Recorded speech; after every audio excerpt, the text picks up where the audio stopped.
So in my last video, I showed you 3 reasons why you should play Skyrim again in 2023. And none of those actually involved mods. Yes, one of them was a glitch, but none of them actually involved mods at all. And yes, I like to say I am a purist, and one of those glitches that I did wasn't necessarily a purist thing to do. But to be honest, it was just a fun little thing anyone can try on the vanilla game without requiring mods at all. But in this video, I've finally took the plunge. Yes, I've got into modding. And you might be thinking, why do you sound so sad about that? Well, I love the vanilla game, and I truly don't think much should be changed. I love the textures and everything about it. I don't see much of a problem at all. But of course, a lot of people rave about mods, and a lot of people in the comment section on my last video said, just download the mods. So that's what I've gone ahead and done.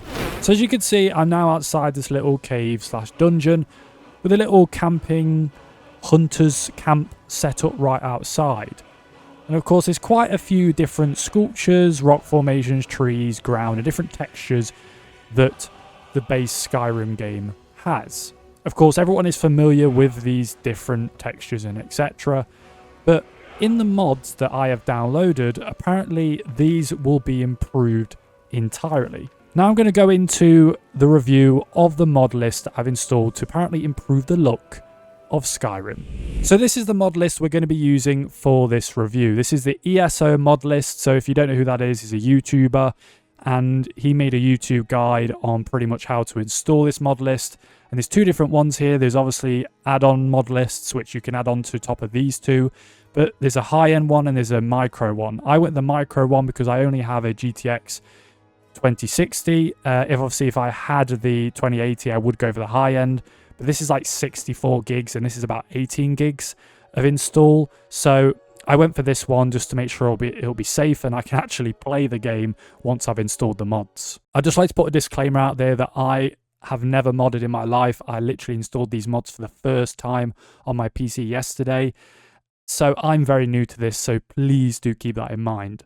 Like I said, if you are interested in these mods, I will link his video in the description so you can follow the guide of how to install all these mods as well as the mod manager and etc. Now, when I'm reviewing this mod list, I'm going to review it on 3 main points. Similar to how I did the Dead Island review on my channel, but I'm going to have to change some of the categories due to there not being any combat and this solely being a visual mod list and not a changing dragons into Thomas the Tank Engine mod list. The first one on the list is going to be the user friendliness. So how easy is this to use for a new person like me, and what are my opinions on it? The next is the content. So how many mods are actually inside this mod list and what do you expect when you go to install it? And then finally is the quality. So the quality of the in-game mods that I've installed compared to the vanilla game. And then finally, we're going to wrap it up with a conclusion and then a score out of 10. So first, we're going to start off with user friendliness. This can go 2 ways. Like I said with the mod list, if you follow this guide, it is very easy to set up Vortex, which is Nexus's mod manager for multiple games. Obviously, in this case, just for Skyrim. And there is other mods you can install in the links within this ESO video. How is it for user friendliness when installing? Like I said, all the way up to the point of installing the mods and etc. are very easy until it comes to when the mods have actually installed and you have quite a few notification error messages in this top right corner.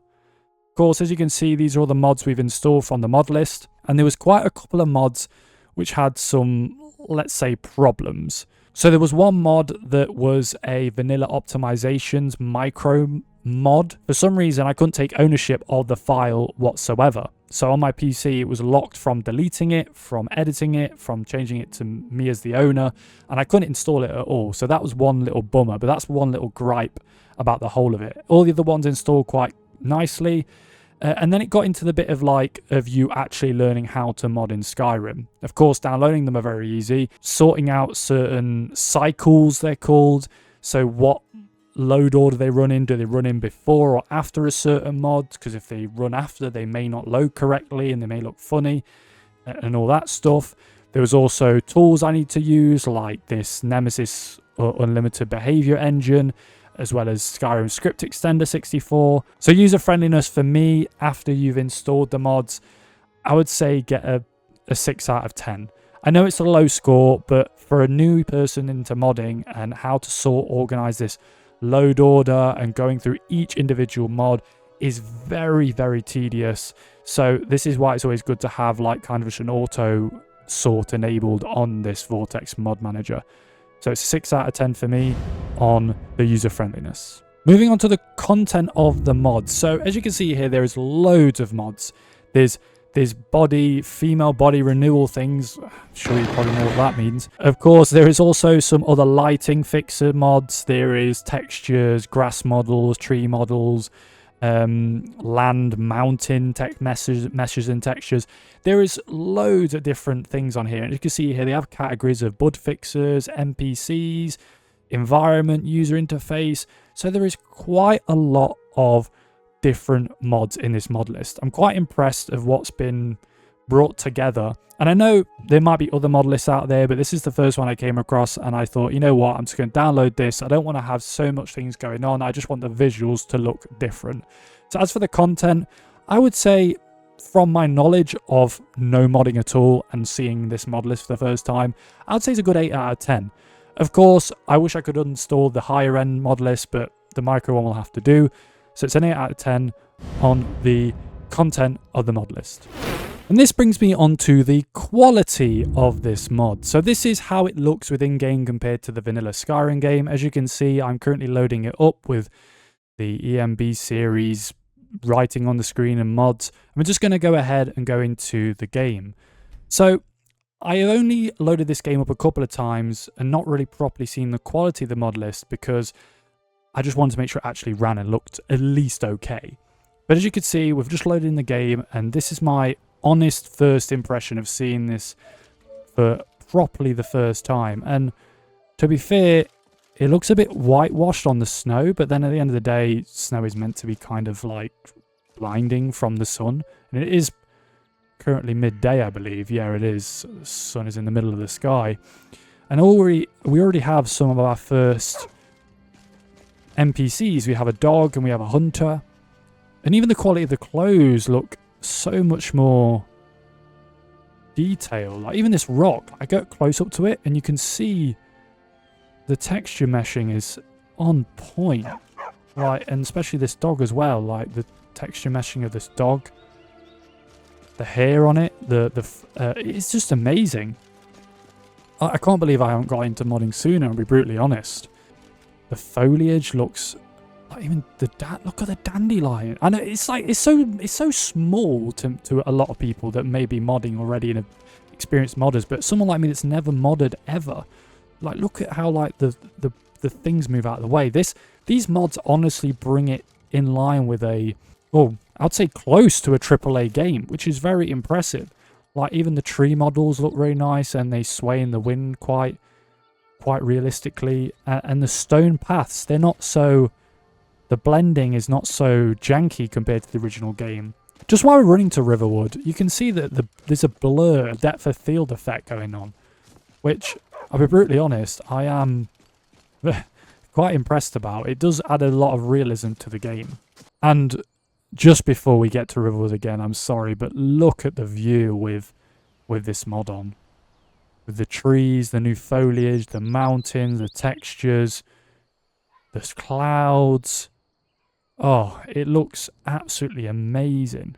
So as you can see, this is the water, I believe, that's inside the mod list. So you can see it's a lot more clearer than the original base game.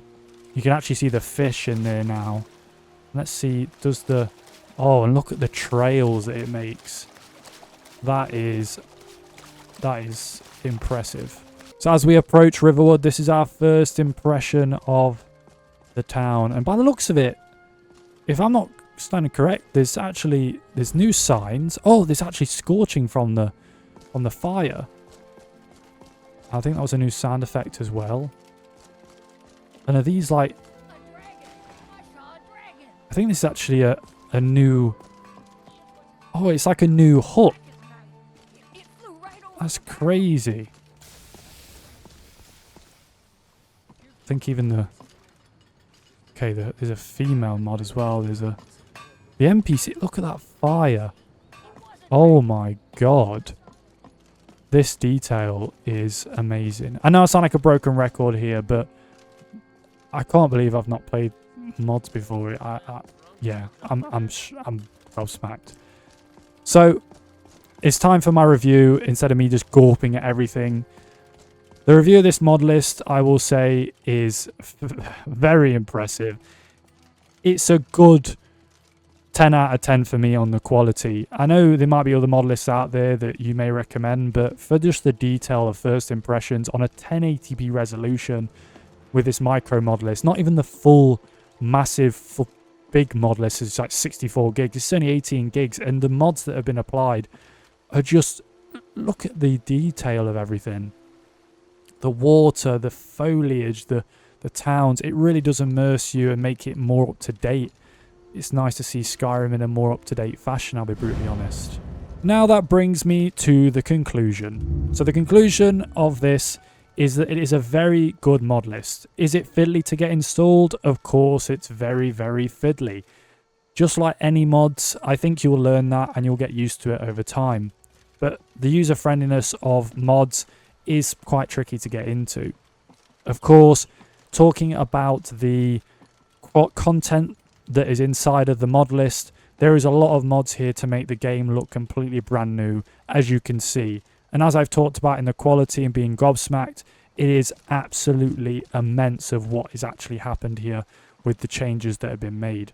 I've got to give this a score out of 10 for the conclusion, and I'm going to give this a 8 out of 10. The reason why I'm giving it an 8 out of 10 is because the user friendliness for a mod list for the first time isn't the best, but as for the quantity or the quality and the content that's inside this mod list, it makes the game look absolutely amazing. And the detail will overhaul your game and make it look so much more better.